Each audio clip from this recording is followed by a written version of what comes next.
Hey, Scott Horton here to tell you about this great new book by Michael Swanson, The War State. In The War State, Swanson examines how Presidents Truman, Eisenhower, and Kennedy both expanded and fought to limit the rise of the new national security state after World War II. If this nation is ever to live up to its creed of liberty and prosperity for everyone, we are going to have to abolish the empire. Know your enemy. Get The War State by Michael Swanson. It's available at your local bookstore or at Amazon.com in Kindle or in paperback. Just click the book in the right margin at scotthorton.org or thewarstate.com. All right, y'all, welcome back to the show. I'm Scott Horton. It's my show, The Scott Horton Show. Up next is the great Patrick Cockburn, Middle East correspondent for The Independent. That's independent.co.uk. And they also keep his archives at uns.com. This one is called Syrian Civil War. No end in sight for terrorism or the refugees fleeing to safety. Welcome back to the show, Patrick. How are you? I'm fine, thank you. Good, good. Happy New Year, Merry Christmas, and all those things, too. Same to you. Really appreciate you joining us, as always. So, lots of bad news here. I know you're just being realistic. Bottom line in this article, I think, sir, you say that virtually all of the major factions, of which there are uncounted numbers, all of the major factions fighting in the Syrian war, or backing one side or the other in the Syrian war, all seem to lack any real powerful incentive to make peace. They all seem to instead have the incentive to keep on fighting and try to have things more their way before they quit. And so nothing but bad news on the horizon. Is that pretty much right? Yeah, that's a large part of it. I was also saying that, in Syria in particular, but also in Iraq, sectarian and ethnic differences have got so deep, hatred is so deep, fear is so deep, that you have very few mixed communities now. Sunni Arabs are going one way, Shia another, Kurds a third way, Christians being almost eliminated. And it's very difficult to reverse this, and a lot of the refugees that are out of the country aren't going to be able to go home. They may think they will eventually, but their houses will be taken over by another community or ethnic group or political faction. So, these countries are sort of, which used to, and one of the reasons I always liked these countries is they had a sort of diversity of different communities, but that's ending now. Just as it ended in other places, in the Balkans, we've seen this before. We saw this in Turkey when the Armenians were massacred. Now it's happened in Iraq and Syria. Yeah. Well, and that's part of the erasing of those incentives, right? Is if you're still living in a multi-ethnic and multi-religious city, then there's a lot of incentive to try to work things out. But if the war goes long enough and bad enough that that's no longer the case, then that incentive to try to work things out is erased, and the incentive to just keep on fighting can still remain. Yeah, and the most powerful local community or group kicks out the others. And even, I was in Syrian Kurdish areas, where they're not particularly, the Kurds aren't particularly sectarian in that area, but so they see the Sunni Arabs as being supporters of ISIS, of Islamic State. If they run away, that's proof that they've supported ISIS. If they stay, they say, oh, that shows that they're sleeper cells. They're waiting to stab us in the back. So when you have that level of fear and violence, it's difficult for minority communities to survive.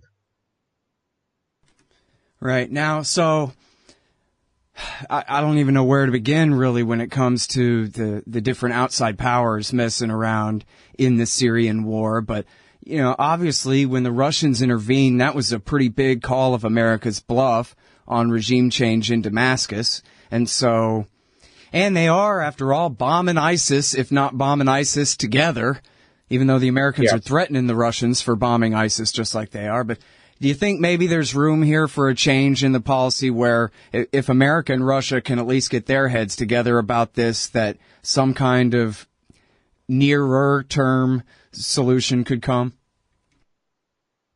Well, maybe not quite in that way. I mean, Washington's made pretty clear that they don't intend to team up with the Russians on this one. On the other hand, they do have parallel interests in Syria in eliminating Islamic State, and the situation's got even more complicated. But I think it's kind of reaching a new crisis, if you like. With the Russians coming in, I think that made Washington take it a lot more seriously. Now what happens with Turkey?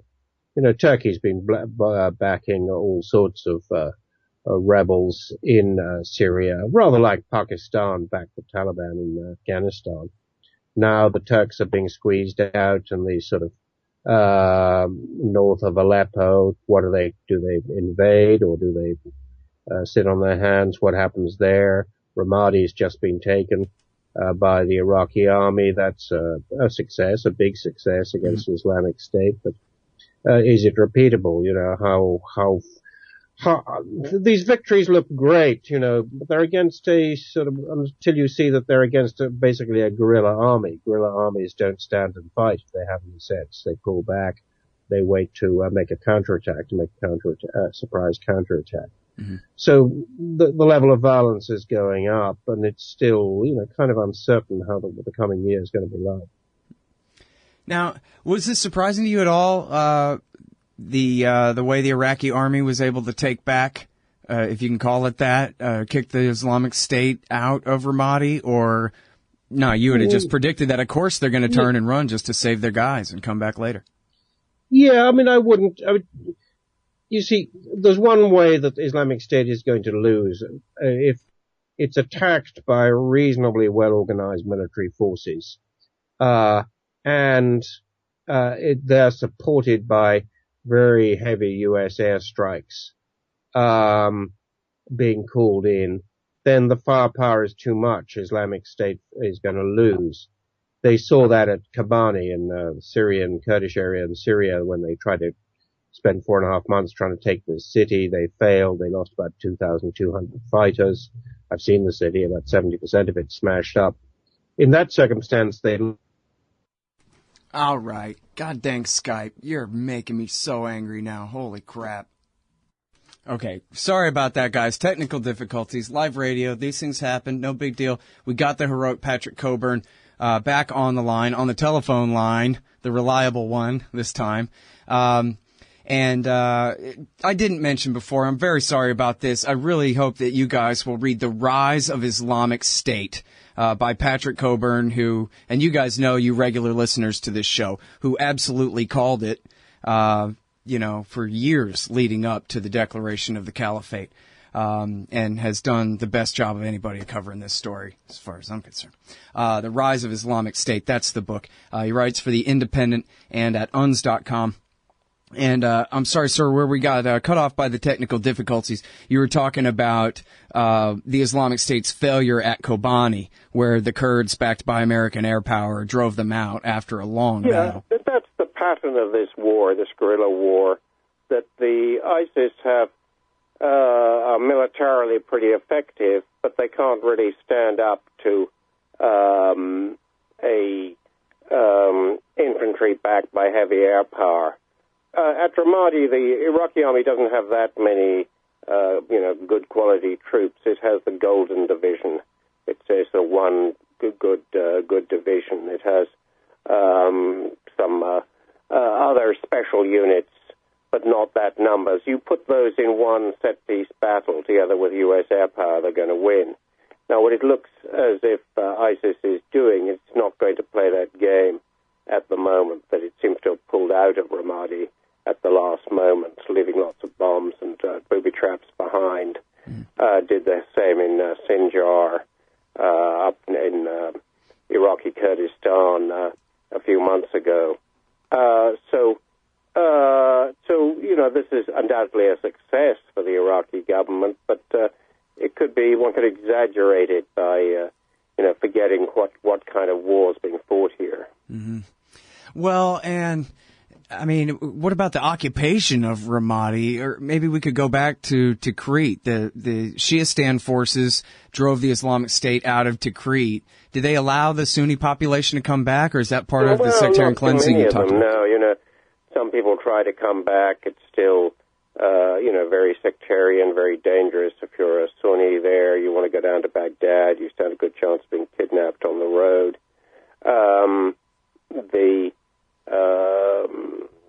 The Sunnis feel that as soon as the Shia or anybody else takes over, they're targeted, they're vulnerable.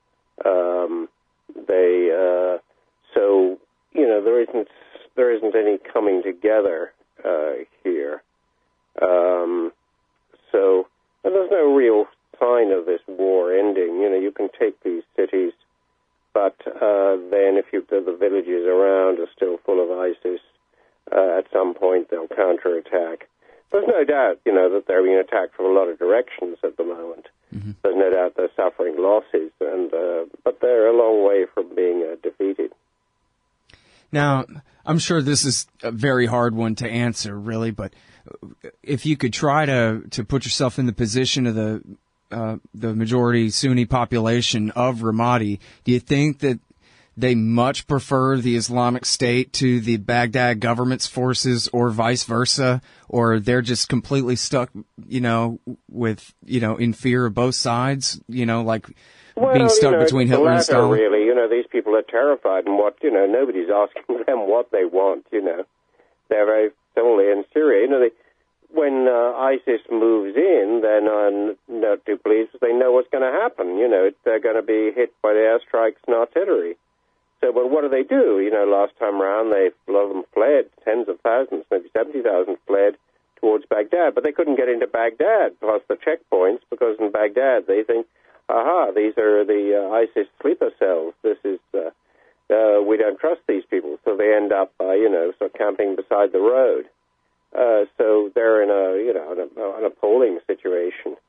In that whole province around Anbar, which is around Ramadi, Anbar province, which is very big. It's about a third of Iraq. Mm. And about almost half, about 43% of the population, has fled its homes. It's sort of in different parts of Iraq.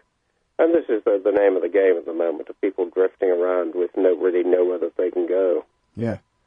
And it seems like, the Islamic State, they're totalitarians. They seem like a bunch of madmen, really. But when the Shiite forces come, and that seems to portend this kind of sectarian cleansing, at least the Islamic State doesn't kick them all out of their homes. They just rule over them. But when the Badr Brigade comes, then, say hi to the power drill or hit the road, right? Yeah, this is meant to be the Iraqi. Maybe the first troops, maybe aren't that sectarian, but the people who follow up are.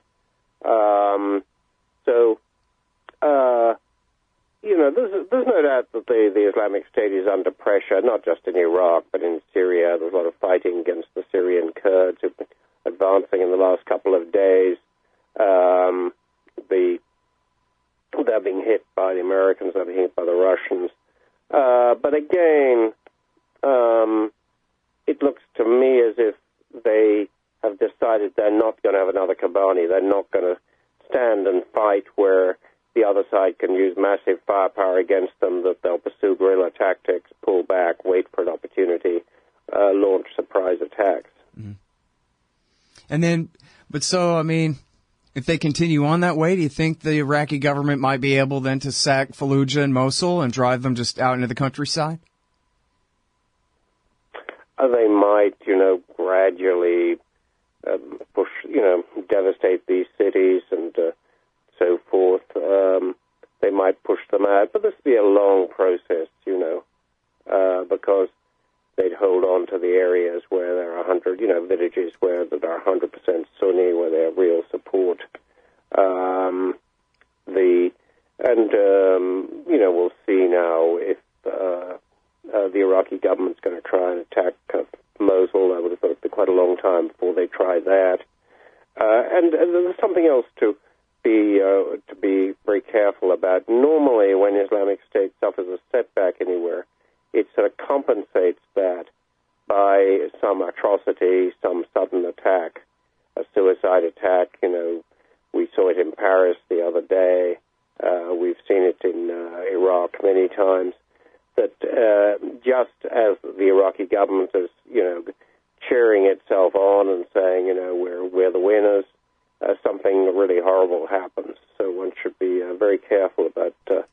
One should look at the news very carefully in the next few days. Mm.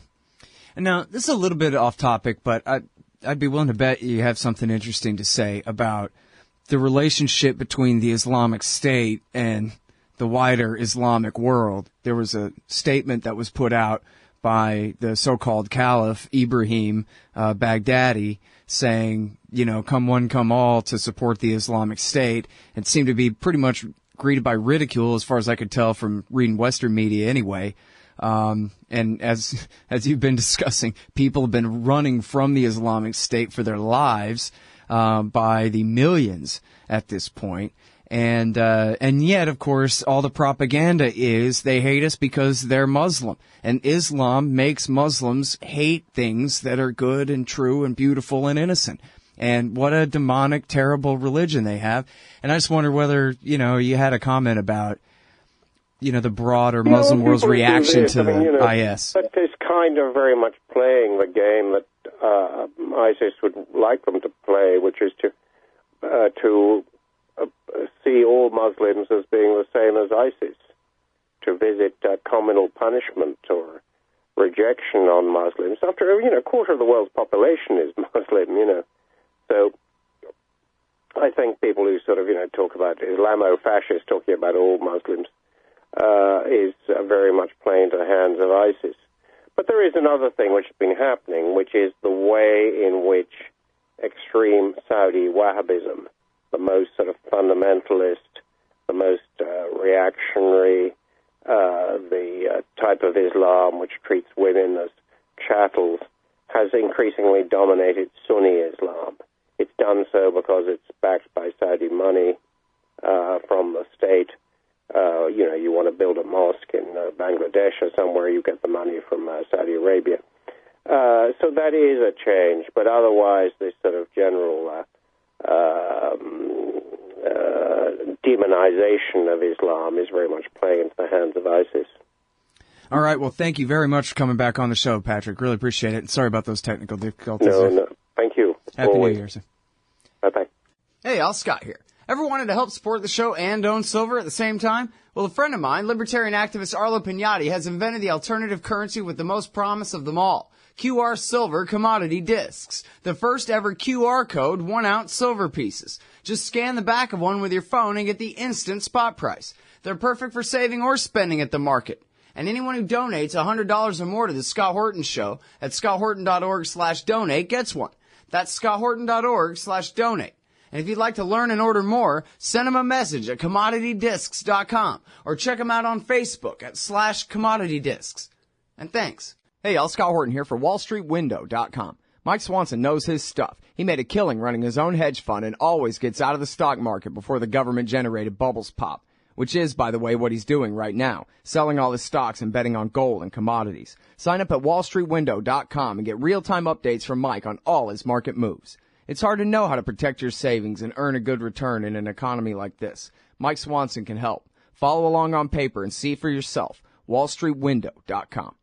Hey, Al, Scott Horton here for MPV Engineering. This isn't for all of you, but for high-end contractors specializing in industrial construction and end users who own and operate industrial equipment. MPV offers licensed professional consulting on chemical and mechanical engineering for your projects. Tanks, pressure vessels, piping, heat exchangers, HVAC equipment, chemical reactors for oil companies or manufacturing facilities, as well as project management support and troubleshooting for those implementing designs. MPV will get your industrial project up and running. Head over to mpvengineering.com.